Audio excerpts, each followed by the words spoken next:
Food bloggers, welcome to Eat Blog Talk, the podcast for food bloggers looking for the value and confidence that will move the needle forward in your businesses. This episode is a special one, so special that I'm not even going to number it, and in fact, deeming it as a bonus episode. I think this is the first bonus episode I've ever done. My guest today is Peter Taunton, and I will read through his bio in a bit. My husband and I had the honor of meeting Peter in person in April of this year, and we were both blown away by his success, his kindness, his knowledge, and most of all, his humility. I feel so extremely grateful that he agreed to be on my podcast. I really hope you enjoyed this episode. Peter founded one of the largest wellness brands in the world with over 6,000 franchises or licenses across 3 brands in 28 countries, Lyft brands. He's also the 2010 Ernst and Young Entrepreneur of the Year. Peter is currently a Forbes Masterclass instructor at the Forbes School of Business. Peter's business accomplishments have been well recognized by the business community. He and his companies have been featured in many business and industry publications such as Forbes Entrepreneur 500, Inc. 5000, Top Global, and Franchise 500. He also wrote a #1 best-selling book sold on Amazon called Impossible Hill, which shares 30 years of real-life stories laying out the mindset that helped Peter build his business empire.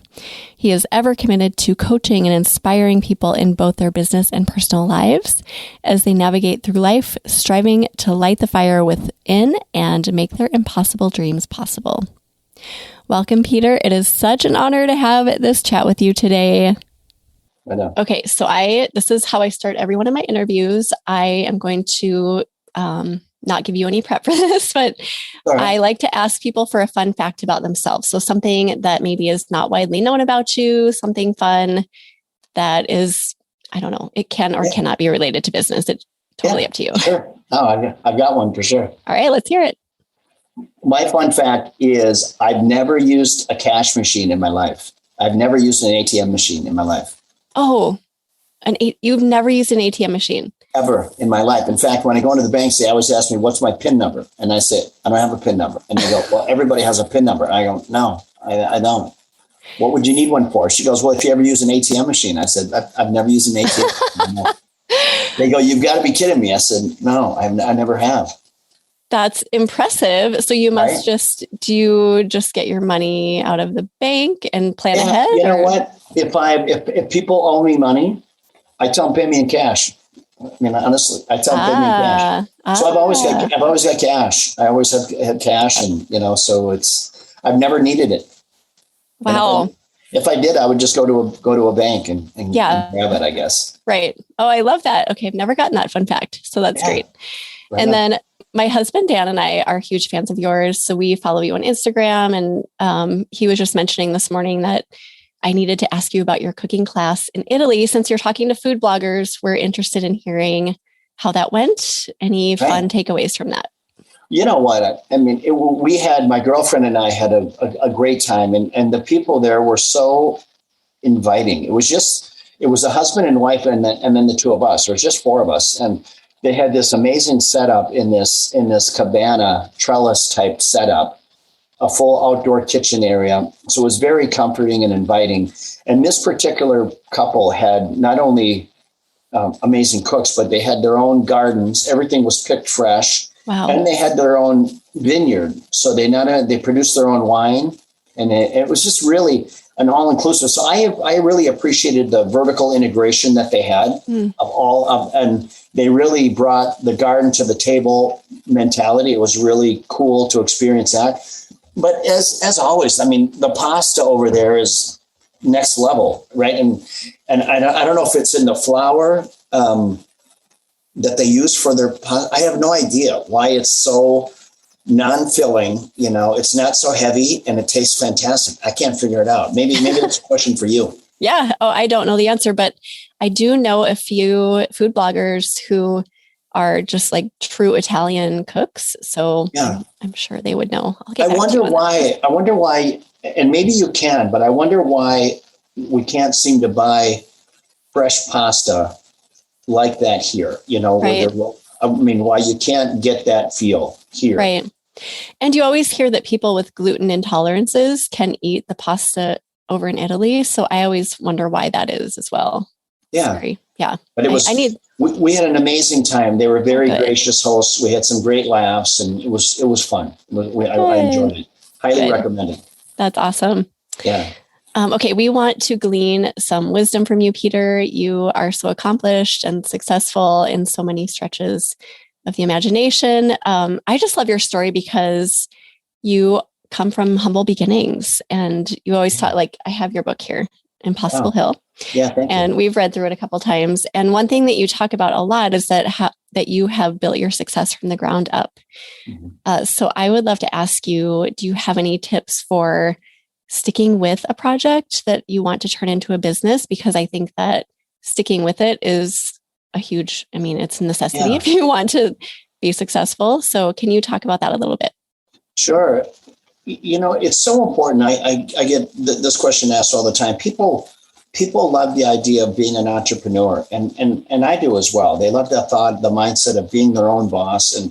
And some people have a little bit skewed perspective on that because they feel that being their own boss means they pick their own hours. They golf more, they fish more, and they squeeze in work when they in between their free time. And really, if you're really going to commit to it, the first thing going into a business is you have to plan for the worst and hope for the best. And I think that's going into any situation with your eyes open. That way, you don't feel blindsided if it takes more time than you thought it was going to. Now, I've said this before. Steve Jobs said it best. Going into business, you've got to be a little bit crazy because it costs twice as much as you thought. It takes 3 times as much time as you ever thought it would. It's stressful as ever. And even with all those things in coming into play, you've got a 9 out of 10 chance of failing. So I think, that's not a doom and gloom. For me, I share that little narrative because I want people to be prepared that going into business is one thing, but winning in business is another. And that's where I come into play. My job is to set people up to win in business. And the first thing that I ask people, are you mentally prepared for it? Are you ready for the battle? Because it's not all kittens, balloons, and butterflies. It's hard work, and you got to be able to commit yourself to it. Committing takes discipline and accountability. And let's face it. If you don't have discipline, you don't hold yourself accountable to any standard. Okay, so discipline, accountability, and the third piece of it is perspective. Many people lack perspective. And the reason that third word is so critical is it gives people an understanding of just how long it can take. Winning takes a long time. Winning is not a straight line up and to the right. It's ups and downs and peaks and valleys and trials and tribulations. That's for everyone. And honestly, for someone to say, yeah, I got into business and it was always up and to the right and not stressful, it's truly an anomaly. If it's in fact the truth, it's really an anomaly. And what I will tell people is, winning in business, the challenges in business, just like in life, that's where all the gold is. Learning from your mistakes and making sure that the mistakes that you make are not crippling. In other words, don't bet the farm. Okay. Mm-hmm. When you're getting into business, don't swing for the fences. Have a strategic plan of growth and set, it's okay. And in fact, I talk about this in my book, Impossible Hill. I talk about setting that North Star, that goal of where do I want to be 3 years from now, and set your goals lofty. I always say, you know what? Anyone can be an all-star if you set the bar at your ankles, right? Put a lofty goal out there for yourself. Some real, push goals, but then make sure that you set milestones along the way. And the reason that's so important is if all you're doing is looking at that North Star that's way off in the distance, sometimes you're going to feel like you're standing still, and that becomes discouraging. If you set these milestones, just like it can become discouraging, it can be very encouraging. Mm-hmm. If you see that you're hitting these little goals and you are moving the ball down the field. It's so important because the mindset is equally as important as the other side of winning in business, which is having capital, having the right amount of capital to get into your business. Okay, so I love your North Star concept that you talk about in the book. And I try to keep that in mind a lot, but I struggle with like how you say be lofty, but how lofty? What if it's like something that's just so out of reach and the milestones aren't quite getting you there? Do you readjust? And yeah, I just never know like the balance between being lofty and being reasonable. You know what, Megan, that's a great question that you bring up. And many people that I consult with and coach, they set lofty goals. And sometimes the goals are not necessarily realistic goals. So what I try to do for them is pull them back. And I'm not the one to throw a wet blanket on it, but I bring a level of practicality. I bring a voice of reason to it. And that voice of reason that I bring, it comes from 30 years of being in business, of the practicality, the road rash that comes with winning. So I try to reel them in a little bit and say, look, you know what, that's a lofty goal. That's great. But even if you got it to this point, that's a huge win. That's a huge undertaking. You know what I mean? So maybe let's put our first goal here. And then once we get there, there's nothing wrong with setting another goal. Okay. But let's get something that we feel is in reach. And then let's create a strategy to get there. I know as we're talking, you want to get to there. But for me, real life, my first goal, it took me 20 years to get there. And had I known it was going to take 20 years, I would have quit. Honestly, I would have said, no way, I'm going to do something else. Right. But the fight took that long.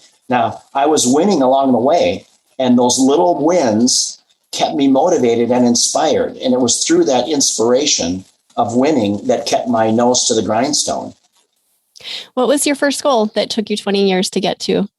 Well, I had an opportunity to turn around a failing health club. And believe it or not, my salary was $16,000 a year. But the owners of this health club said, hey, look, if you can turn this club around. Now, the club was losing over $200,000 a year, just cash flow, straight up losing $200,000 a year. They said, if you can turn this club around, we'll let you buy us out with the profits. And for me, many people say, Peter, why would you ever have done that? I mean, they paid you $16,000 a year. The club was losing $200,000. Why would you do that? I mean, that's like a lose-lose. But for me, I didn't. I had nothing. I had nothing going. So I just looked at that, and all I saw was opportunity. I didn't see what they had done to get to do what they're doing that was so wrong, that was not winning. Now, I happen to know a little bit about the business because it was a health club that I grew up in. And I knew that they lacked marketing. I knew that they lacked passion. I knew that they lacked customer service, cleanliness, all the basic block and tackling of what it takes to get people to appreciate you in business. So when I my first day on the job, that's exactly what I did. I implemented the things that I knew were blatantly wrong that needed to be fixed. And that's what I focused on. And fortunately for me, my guess was right. The people, the customers, appreciated what I was doing.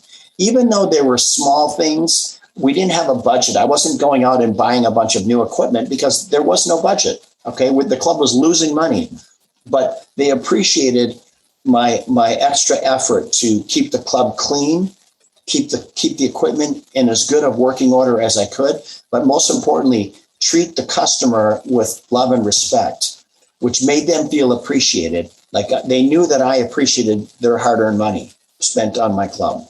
And that made all the difference in the world. That's a huge piece of it right there, is how you treat people. And that goes a long, long way.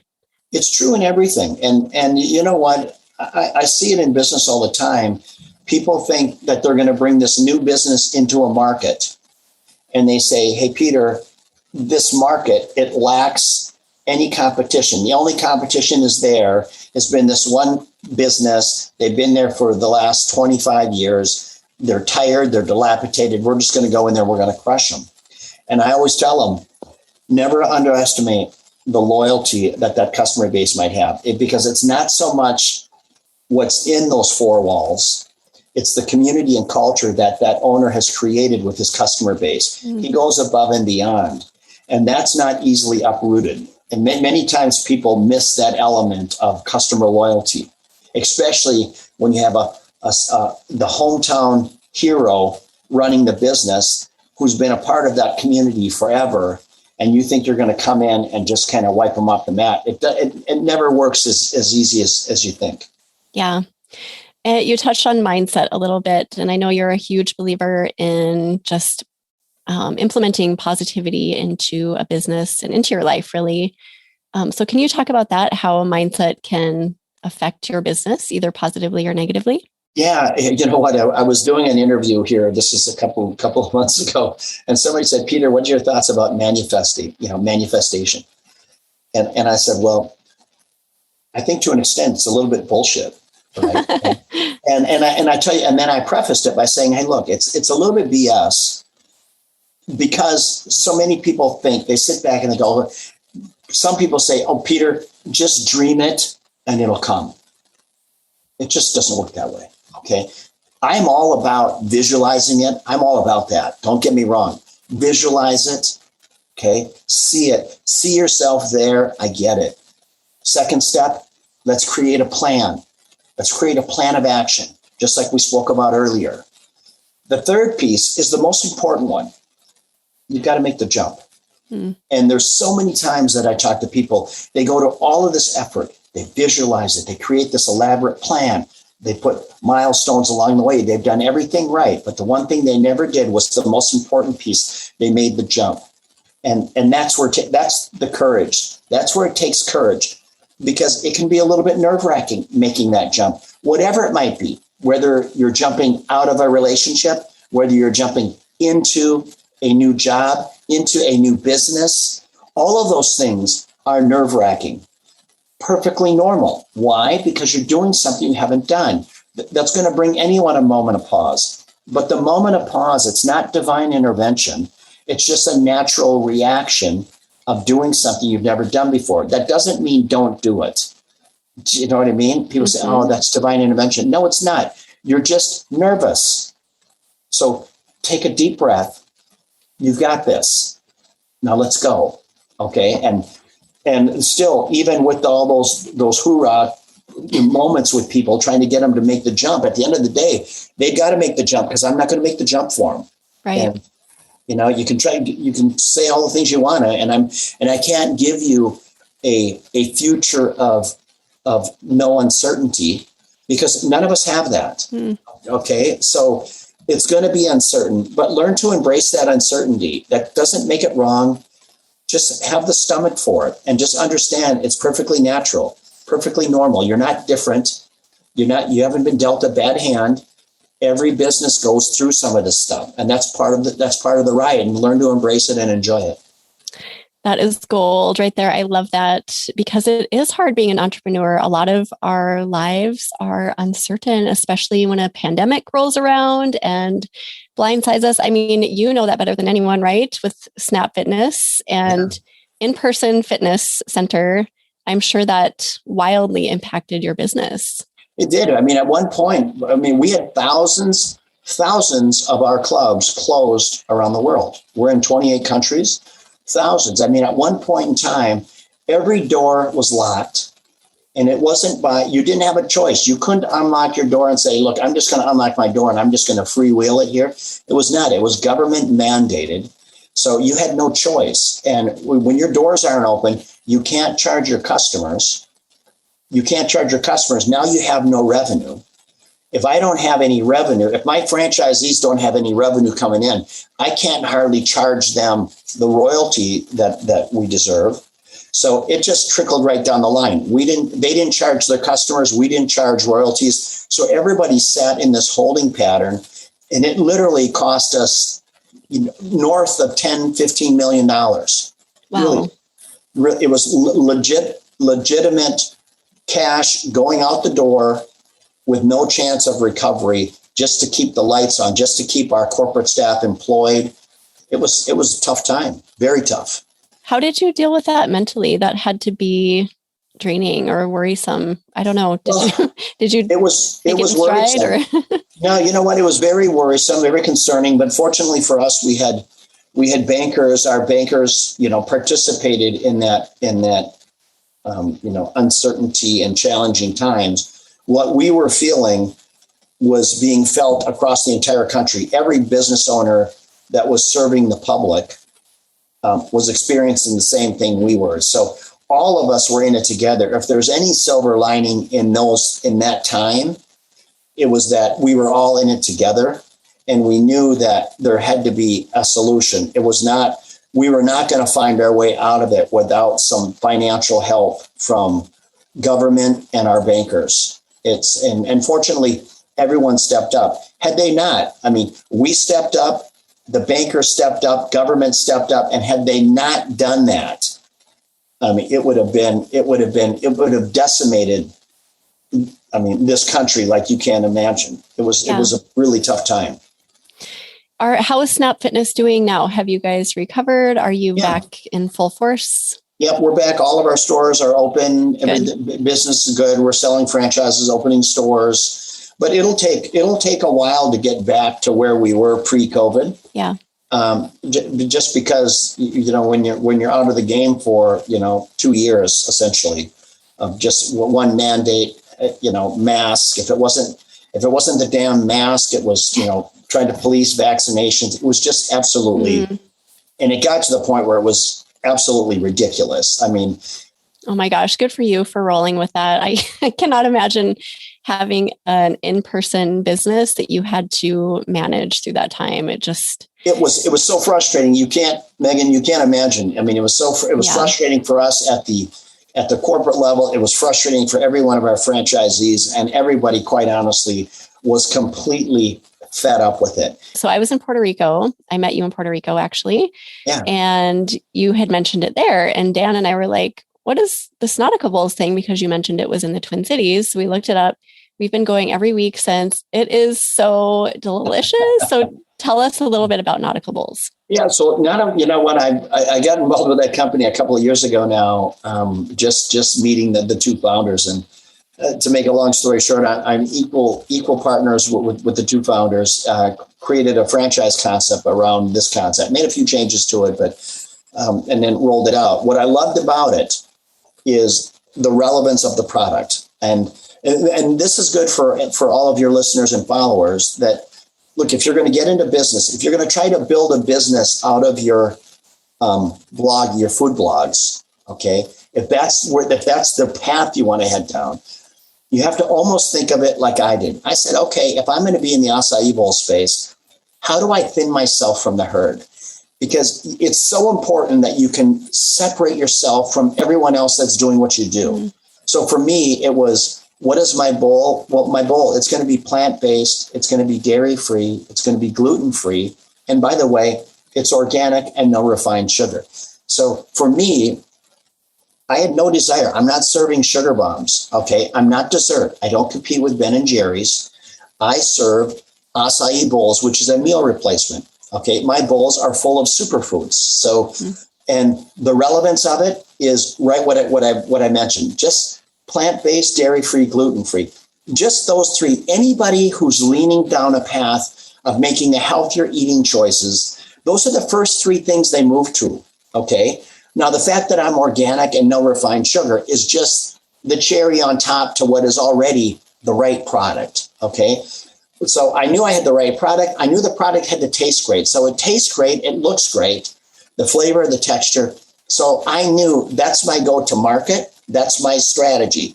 I'm not going to serve smoothies. And many of our competitors, they serve acai bowls, smoothies, avocado toast, salads. That's not us.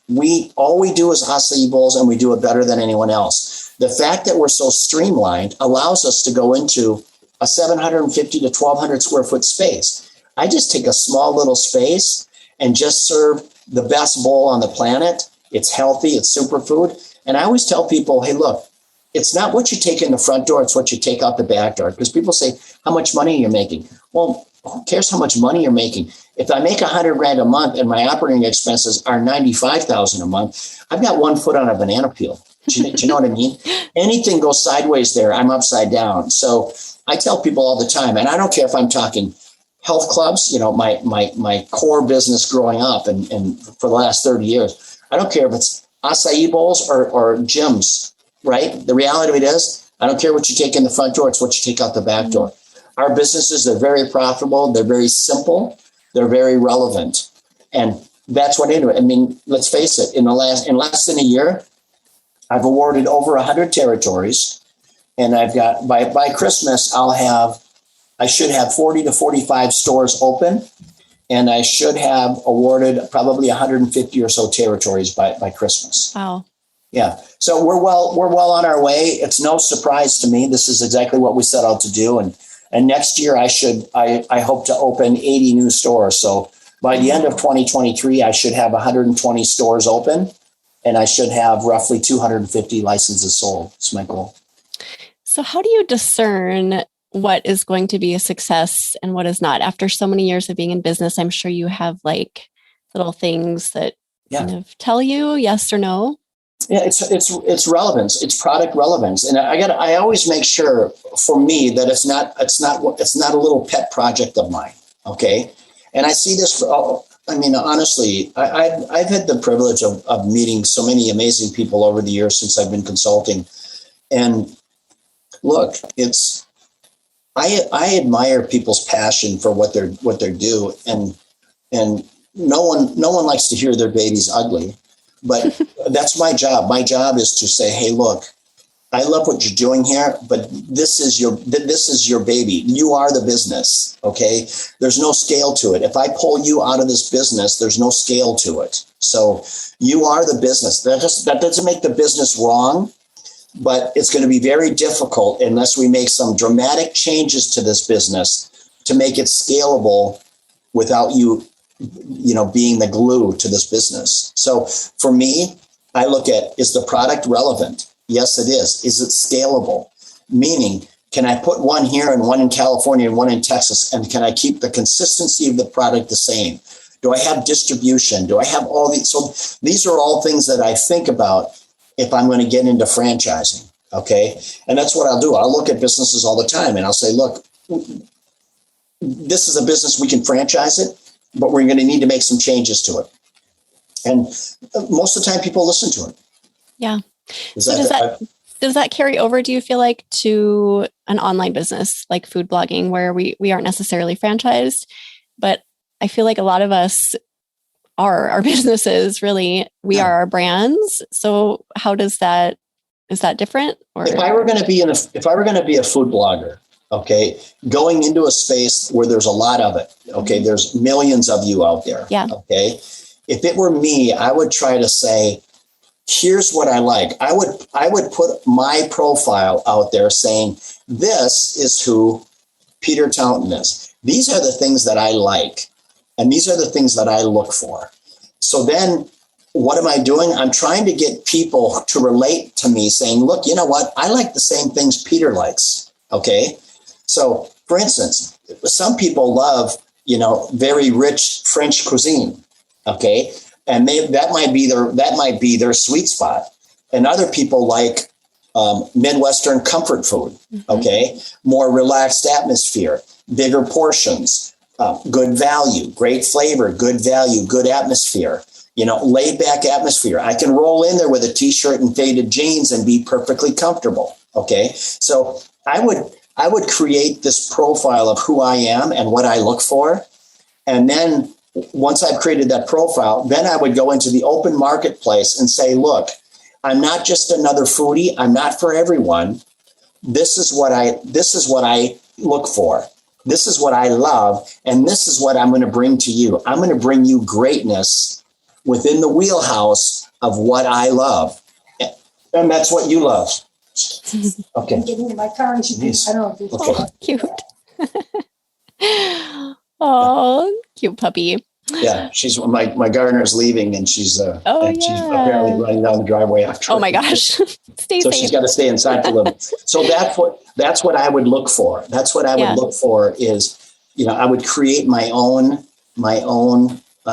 chapter of people my own followers, and that's going to be great because if you do that, if you can create that fraternity of people who love what you love.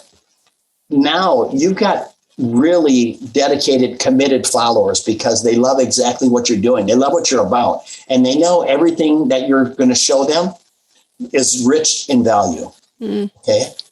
Yeah. And that's what we call it, niching down. And that's become more evident than ever that we need to do this, because when you don't niche down, you are talking to everybody. And when you're talking to everybody, you're talking to nobody. That's exactly right. Right. You're exactly right, Megan. That's exactly right. When you try to be everything to everyone, I don't care if it's blogging or business. If you're trying to be everything to everyone, that's a no-win situation. Yeah, I totally agree. Okay, I want to ask you about streamlining, because I know that systems and processes are huge for you. You really believe in streamlining in order to be more efficient and successful. So I would love to hear more about that. Well, you know what? I think having systems and processes and streamline, whatever it is, objectively, whatever you're trying to accomplish, okay, whatever that is, you need to look at what are the material things that I need to do to move the ball. What are those things that are going to be critical?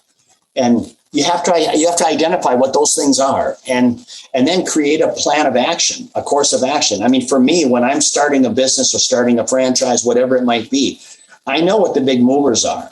And those are the places I go first, because I don't have to worry about the granular detail of things until I accomplish the big movers. Okay. So I look at the big movers, and if I can check those boxes, then I take it down to the next level, distribution, how the flow of inventory, quality control, some of these things, then the training of the staff, how much cash is going to be required to actually execute or launch this business. So all of these things become part of the equation. Each one of those are layers. And I look at it in layers, because if I try to look at it all at once, it almost becomes blurry. Mm-hmm. So you got to dissect it a little bit, look at each one, and make sure that you can check the box without stretching, what's possible and what isn't. You know what? You can't build a business on Hail Marys. And so many times I see people, they create this business model and they don't take into consideration enough things that if anything goes sideways, they feel like they're completely blindsided. Why? Because they failed to plan for it. They failed to forecast any of that resistance that comes with starting a business. That's the problem. That was so well said. I love how you said that if you try to look at it as a whole, that it becomes blurry. You've got to break things down piece by piece. Break it down. I mean, which means, you know what, you have to be cognizant of what the big picture looks like. Okay. You got to be able to visualize that. That's why being an entrepreneur, you got to be able to visualize the big picture of what exactly it is that you want to bring to market. How are you going to execute this business and bring value? Because it takes more than just bringing the business to market. You've got to execute at a high level. If you don't execute at a high level, people aren't going to support your business, okay? Because there's so much competition out there, and I don't care what it is. There's competition everywhere, and some competition is some people perform at higher levels than others. Let's face it, okay? So depending, once again, what standard do I want to go to the market in? You look at Kmart as an example. Kmart's not Target. Okay. Mm-hmm. Walmart's not Target. They would argue, okay, it's probably Kmart, Walmart, Target. Okay. Target would like to think that they're a higher end version of Walmart. Okay. Walmart would like to argue that. But this, from my perspective, my perception as I look at their strategies, Target is slightly above it, just like Costco and Sam's Club. Okay. Costco has better merchandising, better products, and they both do well. Don't get me wrong, but I think it's two different customers. That's really interesting to hear that perspective. And I don't often talk about. I mean, we get so immersed in our little niches. Like food blogging is my world, so I love hearing, like other business conversations. It's really interesting for me. And you know what, Megan? Food blogging is your business. And your business, what are you selling? You're selling knowledge and insight. That's what you're selling. All right. I'm going to your blog if I want to learn about whatever it is that you're pitching, whatever your area of expertise is. If your area of expertise, as I said before, if it's fine French cuisine, if it's, comfort food, is it desserts, is it Mexican, is it Italian? Look, whatever your niche is, then if it relates to me, if it's relatable to what I'm looking for, I'm going to pop my head in there and I'm going to look around, see what you got, see what you're saying, look for your suggestions. Yeah. And it's so critical that you're on point with what you're writing, because as soon as I walk into a restaurant and it's not what you said it is, if you oversold it, then what's happened? You've lost my trust. Okay. You've lost my trust. Therefore, you've lost accountability with me. And once you lose that accountability and trust with your clients, they're not coming back. Okay. And then things start going into the heads of your customer. They start thinking, okay, well, clearly Megan is just getting paid in the back door from these restaurants, trying to get her to write positive blogs to drive traffic. I mean, it just creates this ugly narrative surrounding it. Right. So knowing who you are and being consistent with your message about who you are is no question. What you're saying. And be true to it. Be true to it. And to me, I love it. I love, to me, a good blogger would be, here's what I've always been about. I've always been about, comfort. Let's just say it's comfort food. I've always been about comfort food. I grew up in the Midwest. This is what I love. I love some of these traditional dishes. I love a great burger. I love a good hot dish. I can appreciate that. I love value. I love portion size. I'm a man's man. I love to eat. I don't like these dainty little servings, whatever it is that I'm going to. But then if I can say to my clients, hey, look, okay, everyone, I'm just telling you straight up. I know we've liked these other restaurants, but I went to this Mexican restaurant over here. It's a little bit different than what we've normally been talking about, but I went to it and I loved it. Because now I'm almost like leaning in and saying, look, it's kind of a secret. I like this. And it's not something that I normally do, but I went there and we had a great time. It was good value. The portions weren't small, and I would do it again. It's different than what we've done, but hey, look, everyone, let's just be real. Every now and then we need to run with scissors, right? And so your blogger, your followers then are going to go, you know what, man, I love that Megan can have some fun with this, that she trusts us to share with us. It's not all rigid. She's willing to go outside the box a little bit. And that's what we love about her.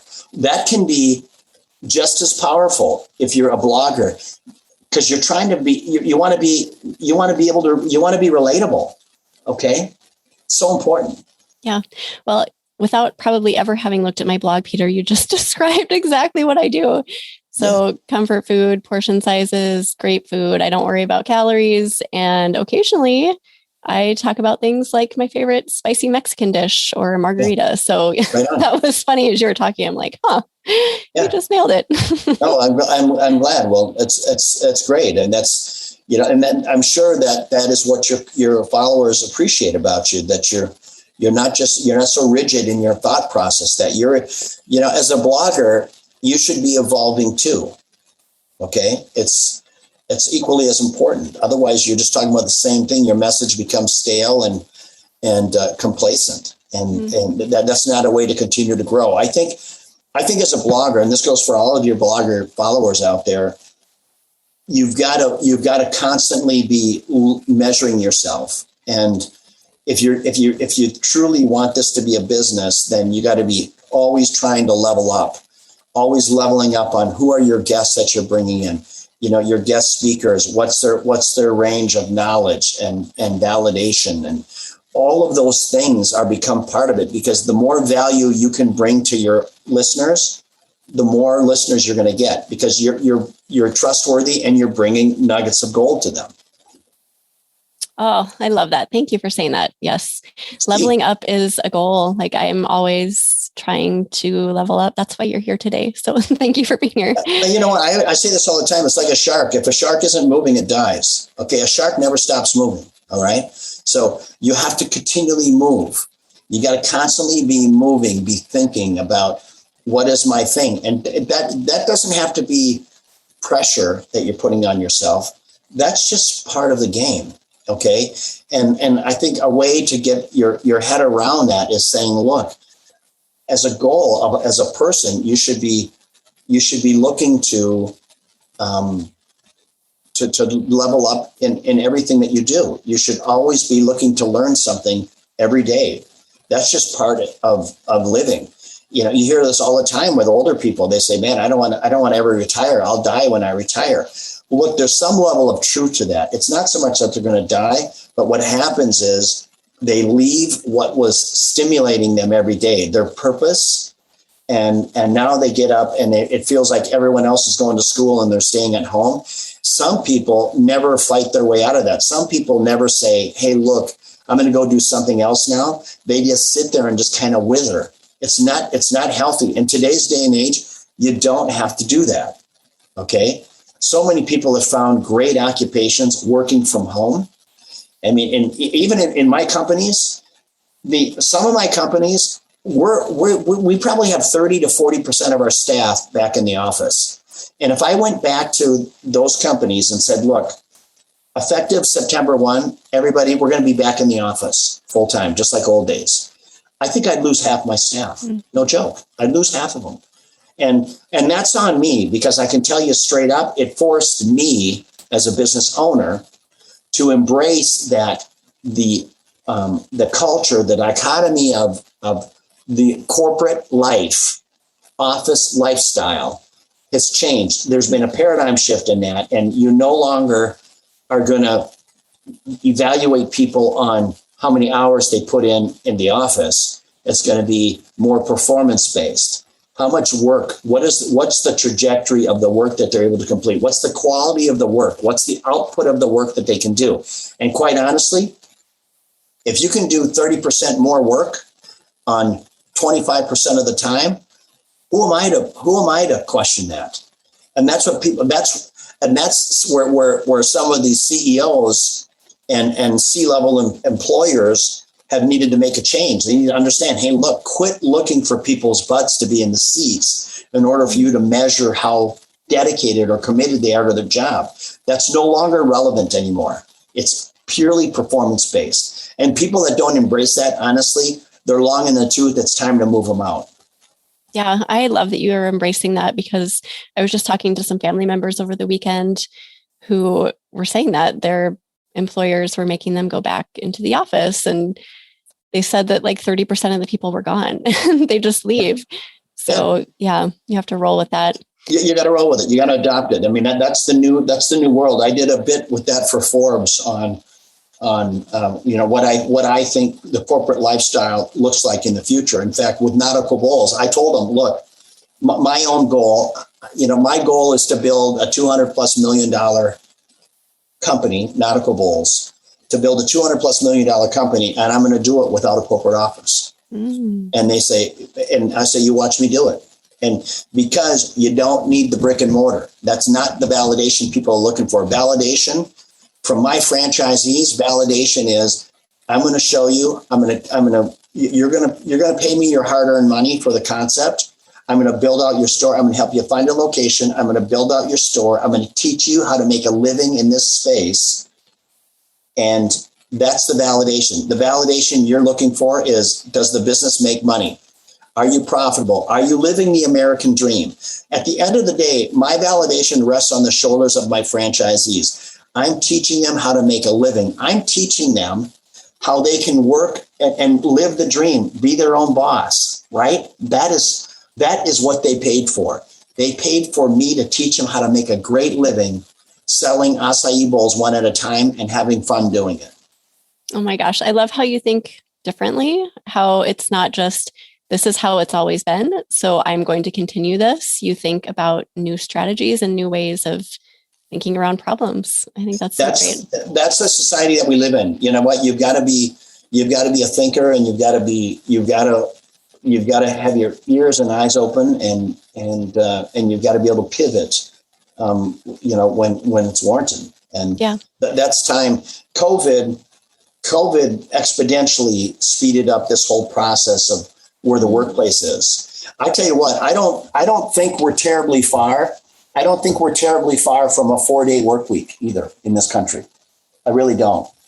And I think given the choice, I think many people, given the choice, would rather work 4 9-hour days, than that fifth day. Absolutely. And I think that more and more people are understanding the value of leisure with their family, with their friends, that there can be life without work. It doesn't have to be, oh, thank God it's Friday. It just doesn't have to be this grind anymore. Yes. Friday, here we go. Friday. Okay, now I live for the weekend. You know what? We've gotten a little bit lost in it. And it's not that everything has to be Shangri-La. Okay. Because look, work is work, and accountability and expectation. Look, that's all part of it. And some people are going to be overachievers and some are not. But all I'm saying is the mindset that you have to be in the office 5 days a week in order to be productive, in order to make an honest wage and living, that's a thing of the past, in my opinion. I love that too. My husband is cutting back. He works in the corporate world now, but he started cutting back because he's going to come into my business and help me a little bit. And so now it's like that same exact thing is going on in our family, where it's not, oh, thank God it's Friday, but like today's Monday and we're going to take our boys to Valley Fair, and we're enjoying every day. And I think that's how it should be for everybody. You have flexibility. You have flexibility that if you want to take your son to Valley Fair today, you can. It might mean that you've got some commitments and obligations tonight, after, or tomorrow. Right. But you know what? It's your choice to manage that within your thing. You're not shunning off your responsibility of your job or what people are counting on you for. You're not saying that you're not going to do it. All you're saying is, I've made blocks throughout the week when I know that I'm going to get my work done, and I've got this. And that's perfectly the way that it should be moving forward. That's exactly how I operate my business. Exactly. Yeah, you got it. Yeah. I have one more question for you, Peter. So I know that you live a physically healthy life and you prioritize your physical fitness and mental health. So just, do you have any encouragement for us as far as like how that can bleed over into business? Absolutely. I think creating good habits is everything. And we spoke about this earlier, and what does it take to win? And let's face it, there is no winning without discipline and accountability. Okay. So it starts right there. Discipline, accountability, and then vision. Vision as to how do you see yourself? How do you want to show up? Okay. So you gotta sit down in a quiet room with your pen in your hand and say, how do I want to show up every day as a person? Forget about your business. Just who do I want to be? Okay. This is how I want to look. This is how I want to feel. And you just go through these boxes of how you want to show up every day. So for me, I know I get up every day and I have my morning coffee, and I kind of think about the day. I reflect a bit. It's just a moment of peace for me. And it's only 15, 20 minutes for my morning coffee. And when I come down from my bedroom, I have my workout clothes on. Okay. I know that after I have my coffee that I'm going to go get my workout out of the way. Why? For me, I like to just check that box. I like to get my physical exercise out. It clears my head. And then when I take my shower, I'm ready for the day. All right. So that's why for me, I don't start my work day until 10 o'clock in the morning. Okay. So that gives me plenty of time, coffee, workout, shower, do any little odd and end things that I need to do. But 10 o'clock I'm on, and I'm on for typically from 10. And, I like to wrap my day up by 4 o'clock. I like to, but there's sometimes I'm here till 7 o'clock. I don't freak out. Today is a longer day for me. It's not a big deal. It just comes with it. But then Friday might be really light. But I manage it. So getting into good habits. So for me, what are the things that I understand to be good for me? The working out every day, the eating healthy. Okay, not that I don't ever have cheat days. I do. But most of the time I eat healthy. And when I have those cheats, the pizza, the desserts, or whatever it is that I'm having, I appreciate them. I don't feel any guilt at all for it. And and then when I get into my work environment, I'm serious and intentional about everything that I do. If I'm going to give someone my time, I'm going to be intentional with them. I'm not going to be looking at my phone. I'm not going to be looking at my watch. I'm going to be in the game with them, right? Because I know that's what they're looking for from me, right? So I'm very sensitive to how I give my time, and that I give them all of me when I'm giving them my time, if I can. I find, so I do the morning routine as well. I get up and work out. I find that when I don't, I debate with myself all day long about like, well, maybe I'll work out at 4. No. And then 4 comes and I don't work out. Maybe I'll do it at 7. And it's just like unnecessary clutter in my head that doesn't need to be there. So that's the reason I just like to get it out of the way. Yeah. And you know what? When we all have these moments, we all, like for me, there's times where I'll have a client that's in need and they'll call and you know, my phone is lighting up. I take the call and I'm on it, and my workout grows wings and flies away. Right. It's not because I realize that I tell myself, if I don't get it done in the morning, I'm not going to do it, because I'll do the same thing that you're doing, Megan. It'll haunt me. It'll be like a bird chirping in my ear all day. And I've learned that that's not good for me either. I just say, hey, look, you know what, Peter? You work out 6 to 7 days a week. Missing one day, not going to make a difference. Let it go. Okay. And I don't think about it, because otherwise I'll beat myself up over it. Okay. Yeah. and you don't have to. It makes no difference, right? I know that I'm going to get right back on the horse tomorrow and get my workout in. Right. I need to adopt that, because I do beat myself up all day. So I just need to let it go and know that I do it most days, and it's okay to miss a day once in a while. Exactly. And you know what? It's great. It's great that you have that level of discipline and accountability, that you're not going to let yourself off easy.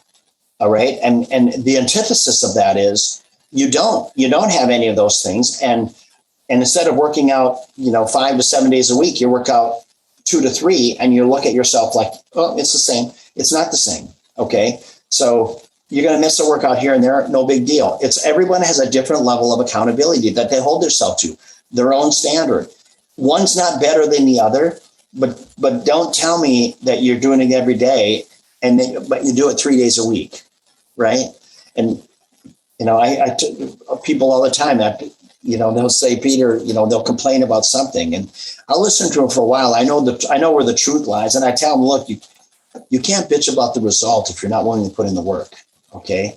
So you just got to understand that's true in everything. Don't complain about the result if you didn't put the work in. Yeah. So whether it's your business, oh, Peter, I work hard at my business. No, you didn't work hard at your business. You worked long at your business. That doesn't make it right. Just because you put in the time doesn't make it right. You didn't work smart. You didn't delegate. You didn't adopt. Okay. And those things are all going to play a role in the trajectory of your business, the success of your business. Oh, such great stuff, Peter. Thank you so much. I'm extremely grateful for your time today. Thank you for taking the time for us and for just sharing all of this value with food bloggers. We appreciate you. Yeah. No, hey, look, my pleasure. Great line of questions. Good luck to all your bloggers out there. Hopefully there's a couple of nuggets of gold there in this hour. But I enjoyed it. I'm glad I took the time to come join you today. Absolutely. Okay. Is there anything we can do to support you? I know you have this amazing book. Yeah. You know what? Go follow me on Instagram. That's it. It's really, my Instagram is easy. It's Peter_Taunton, and that's TAUNTON. That's my Instagram handle. Just follow me. And you know what? If you have questions or comments, chime in. I love to hear. I look at my stuff every day. Chime in. I love to hear from you and see what's making you tick. All right. Well, thank you, Peter. I so appreciate you. Yeah, I enjoyed it. Take care. Thank you so much for listening to this bonus episode, Food Bloggers. I will see you next time.